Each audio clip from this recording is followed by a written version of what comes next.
Bonjour à tous et bienvenue dans une nouvelle vidéo. Les amis, la tournée européenne est terminée. La Formule 1 revient ce week-end et s'envole vers des contrées plus lointaines. 2 Grands Prix en Asie, 2 au Moyen-Orient et 4 en Amérique. Et on attaque cette dernière ligne droite par Singapour, un énorme défi physique avec une course généralement très longue qui arrive à flirter avec les 2 heures entre les murs, dans l'humidité et la chaleur, souvent celle où les pilotes perdent le plus de force et où il faut être le plus concentré. C'est aussi un circuit qui a une typologie assez différente de ceux qui nous restent à voir cette saison, je pense donc qu'il y a pas mal de choses à en dire avant le week-end.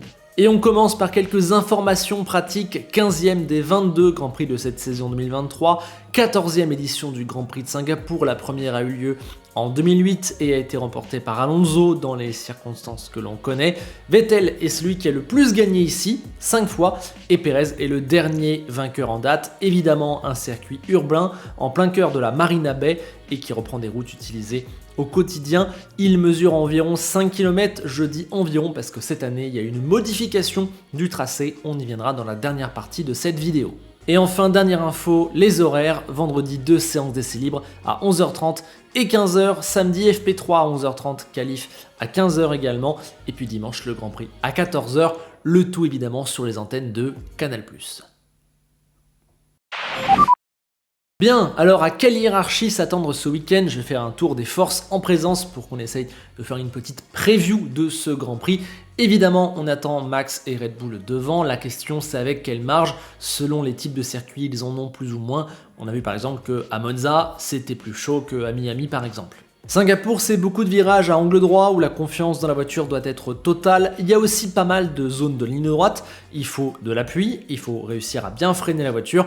On va pas se mentir, c'est pas loin d'être l'idéal pour eux, si tant est qu'il y a un idéal tellement cette voiture est bonne partout.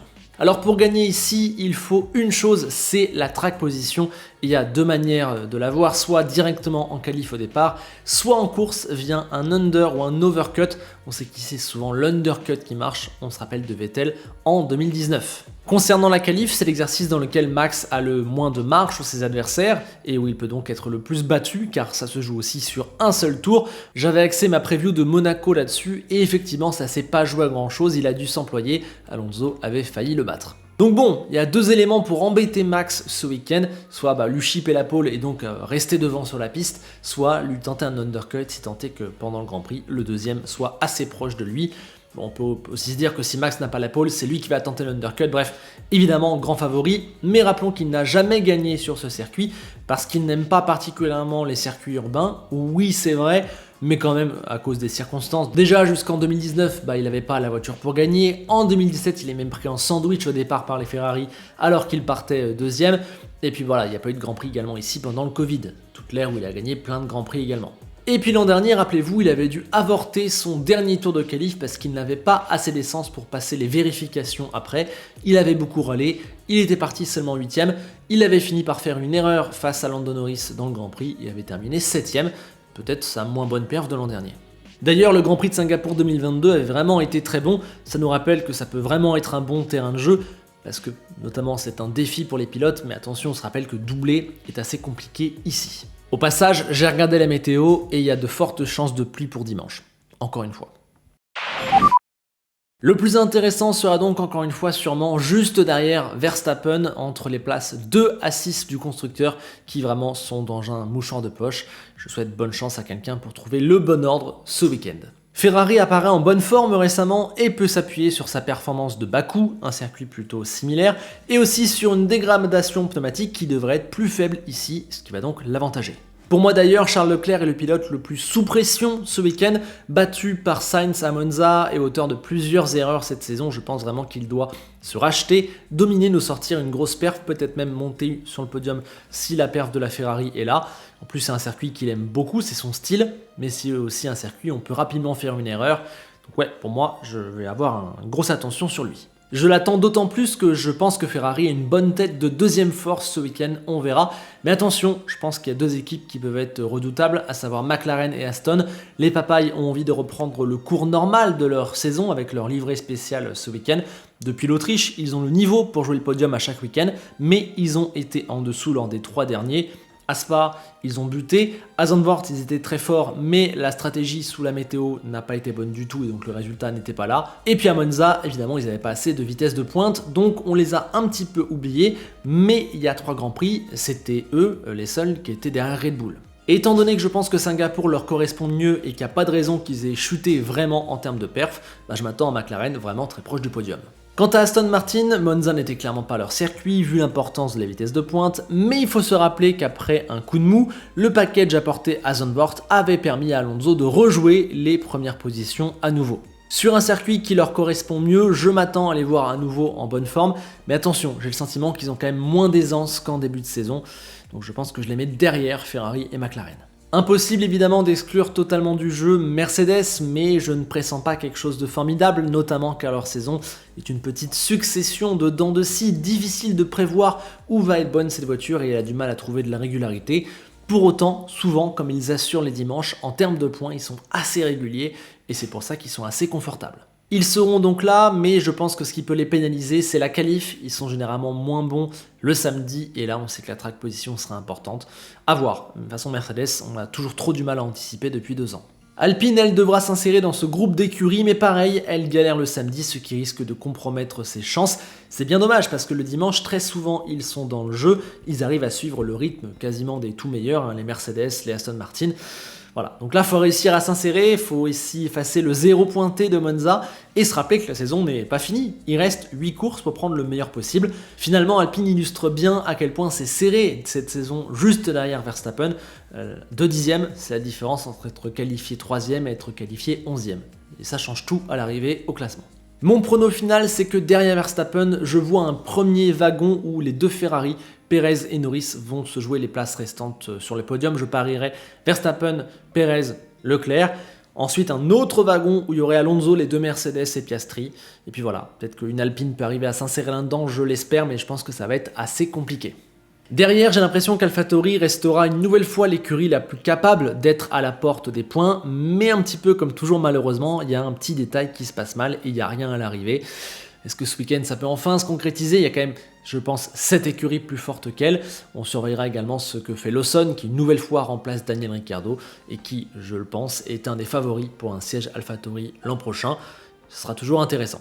Williams, qui est généralement la meilleure de ces 4 écuries du fond de peloton, me semble moins adapté à ce circuit de Singapour que Monza, mais attention, il nous avait pas mal surpris du côté de Zandvoort, donc qui sait, reste quand même que l'an dernier, ils étaient 19 et 20e en qualif à 1 seconde du passage en Q2, donc on va se calmer et on va surtout se poser pour voir l'évolution en un an, mais on va pas trop en attendre. D'ailleurs, on note qu'au passage, ils ont une nouvelle livrée aussi, amenée par Gulf, et qu'on regardera beaucoup du côté de Logan Sargent, qui est de plus en plus sous pression.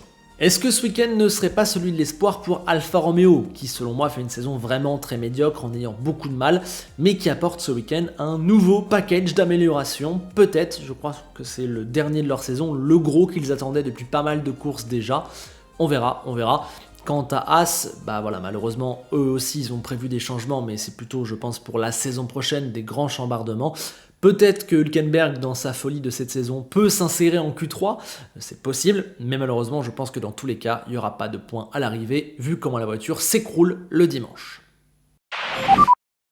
Allez, on passe maintenant à la nouveauté de cette saison 2023 à Singapour, la modification du tracé, puisqu'on a perdu 4 virages. Tout se passe dans le dernier secteur où on a enlevé toute cette section de 4 virages à angle droit qui passaient sous la tribune pour laisser place à une simple ligne droite. On perd donc, je l'ai dit, 4 virages qui font la nature du circuit, qui était aussi assez éprouvant en fin de tour à la fois pour les pilotes et pour les pneus où l'erreur était proche. Là concrètement, la fin du tour elle est beaucoup plus simple, elle est beaucoup moins stressante. On perd une partie de l'âme de Singapour et franchement, je suis assez dégoûté. Alors, on ne fait pas ça par choix, on est obligé, puisque Singapour fait des travaux pour construire à cet endroit le NS Square, un grand centre de spectacle et de vie dans la zone. Bon, normalement, on est censé retrouver notre tracé originel l'an prochain. J'ai un peu de mal à voir comment on va faire, mais ok. Donc bon, on n'a pas le choix, mais franchement c'est dommageable. Quand je regarde la map du circuit maintenant, je me rends compte qu'il y a quasiment que des lignes droites. C'est presque devenu quasiment un circuit plus typé comme Monza que comme Monaco. J'exagère, mais vous voyez. Et franchement, je trouve que le circuit il est quasiment terminé après l'épingle du virage 13, puisqu'après il y a juste 3 lignes droites jusqu'à la ligne d'arrivée. Un peu dommage. Et quant au fantasme d'éventuellement favoriser les dépassements, peut-être, il y aura peut-être une zone DRS, j'ai pas encore l'info à cet endroit-là. Ça aidera peut-être les pilotes à se rapprocher sur plusieurs lignes droites consécutives, mais je pense pas que dans le fond on réglera ce gros souci. Voilà, faut pas se leurrer. On perd aussi le virage qui passe juste sous la tribune, qui au-delà d'être beau, serré, un vrai défi, était un endroit où pas mal de pilotes se plantaient souvent, et donc ça relançait parfois les courses ou les sessions. Voilà, on perd aussi ça. À voir si ce qui est le nouveau virage 16 va pas être plus intéressant qu'avant, puisqu'on y arrive avec beaucoup plus de vitesse, il y a un vrai point de freinage pour lancer le dernier virage qui amène jusqu'à la ligne droite. Voilà, peut-être que là ça peut rattraper un peu cette perte. Et puis franchement, je trouve que le circuit change pas mal de philosophie, et ça va favoriser aussi certaines équipes, notamment celles qui ont de la vitesse de pointe, donc a priori plutôt Red Bull et Ferrari. On verra bien, je veux bien vos avis là-dessus en commentaire. En tout cas, voilà pour les infos et l'état des lieux des forces en présence avant ce Grand Prix, cette petite preview. Évidemment, on se retrouvera lundi pour le débriefer tout ce qui se sera passé. Si la vidéo t'a plu, n'hésite pas à mettre un pouce pour m'aider et à t'abonner, c'est ce qui évidemment fait le plus grandir la chaîne. Sur ce, je vous souhaite un excellent week-end et on se quitte avec Enzo Ferrari qui a réalisé que ce week-end Verstappen pouvait gagner sa 11e course consécutive. 11 victoires, c'est ce qu'a fait Ferrari sur les 5 dernières années au total. Ça vous place un petit peu la série et la déprime. À bientôt.